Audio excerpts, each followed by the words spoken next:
Saat itu saya tidak suka Pak Jokowi. Berapa tahun saya tidak suka Pak Jokowi. Bahkan saya sampai berdoa pada Allah Ta'ala agar Indonesia tidak dipimpin oleh Pak Jokowi. Saking percaya kepada berita PKI. 2014 itu Pak ya? 2014 sampai 2014, 2016, 17 sampai 2018 saya masih percaya PKI Pak Jokowi. Nah dari saya percaya ke Pak Jokowi itu bahwa Pak Jokowi PKI, akhirnya saya banyak berdoa ke Allah agar Indonesia periode kedua tidak dipimpin oleh Pak Jokowi. Di mata saya itu PKI. Di suatu malam saya terus berdoa pada Allah agar Indonesia tidak dipimpin oleh Pak Jokowi yang PKI. Allah ngasih petunjuk pada saya. Suatu ketika saya dikasih jalan, ada satu jalan sebuah kepastian, dibukanya tentang Pak Jokowi. Dari mulai kelahiran Pak Jokowi tahun 61 kebuka, PKI meletus tahun 65, dibuatkan 67, dan dibuka juga sejarah keluarga Pak Jokowi, kehidupannya. Intinya semua tentang Pak Jokowi yang fakta, yang di luar tuduhan, dibuka oleh Allah pada saya. Disitulah saya baru yakin. Nah, pengalaman itu sehingga saya mengenal Pak Jokowi, walaupun saya mungkin tidak dikenal oleh Pak Jokowi, tidak tercatat di mata Pak Jokowi mungkin, tapi saya mengenal. Dikatakan dekat, ya mungkin Pak Jokowi tidak merasa dekat dengan saya. Nah, ya, tapi saya mengenal Pak Jokowi karena saya berdoa.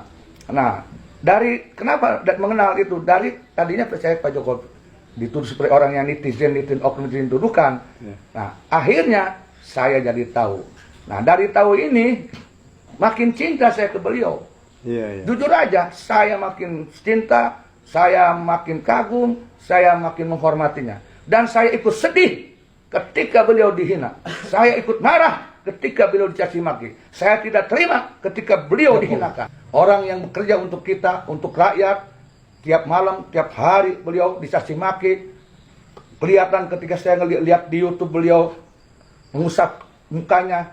Saya tahu cermin hatinya, dia sedih, dia capek, tapi dia kalau bahasa Sunda yang dipaido, oknum rakyat, nu tengarti, otak nak mana bawa, main hayo sedih. Dia tahu tapi dia menahan sabar. Saya melihat ekspresi mukanya. Saya sedih ketika itu. Kasihan nih Pak Jokowi. Mungkin bagaimana sakit hatinya. Beliau sudah berjuang habis-habisan. Selalu jarang diterima orang. Tersentuh saya, maka saya ketika itu bicara di hati. Ya Allah, biarkan saya wakili kesedihan Pak Jokowi nanti oleh saya dengan cara saya sendiri. Dengan izin Allah Ta'ala. Insya Allah. Maka seperti itu. Maka saya nasihatkan, tolong kalian-kalian yang tega-teganya mencaci maki Pak Jokowi, seorang presiden loh, masih umat Islam, masih agama Islam, saudaramu bersahadat dan sholat, engkau tega caci maki, engkau bilang Jokodok, engkau jadikan Pak Jokowi seperti binatang kodok. Ini yang nuduh kodok nih, yang menuduh kodok, Jokodok, insaf kau, insaf. Orang manusia dituduh kodok, melanggar syariat Rasulullah. Tidak boleh kata Rasulullah manusia itu diberi gelar binatang. Siapa itu? Orang tidak bertanggung jawab, taubat kalian. Siapapun dia nih, mumpung Pak Jokowi masih hidup, saya doakan orang diberi taufik dan hidayah oleh Allah Subhanahu wa Ta'ala. Semoga Indonesia aman dari pencaci maki. Amin. Indonesia aman bersih dari penghujat, dari nyinyir, dari kebencian, mengadu domba, merasa sosusi, merasa benar, merasa mulia, merasa turunan hebat. Belum tentu. Barangkali kemuliaan Pak Jokowi lebih mulia daripada engkau di sisi Allah. Saya doakan Pak Jokowi lebih mulia.